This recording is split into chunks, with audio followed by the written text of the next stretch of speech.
16 আসনের অভিভাবক জনাব আমিনুল হক ভাইকে 16 আসনের নমিনেশন দেওয়ার জন্য ভারপ্রাপ্ত চেয়ারম্যান জনাব তারেক রহমানকে ধন্যবাদ।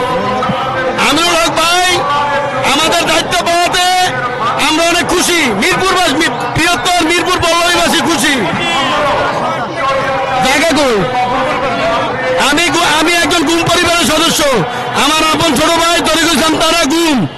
এই গুম পরিবারের পক্ষ থেকে আমাদের আজকের আয়োজন আমিনুল ভাই আনন্দর আলী আমিনুল ভাই নমিনেশন পাওয়ার কারণে আমি শহীদুল ইসলাম চান, আমি পল্লবী থানা 5 নম্বর ওয়ার্ড বিএনপির সাবেক সাধারণ সম্পাদক। আমিনুল ভাইকে 16 আসনের দায়িত্ব দেওয়াতে আমরা বৃহত্তর পল্লবী এবং রূপনগর থানার সকল জনগণ আনন্দিত।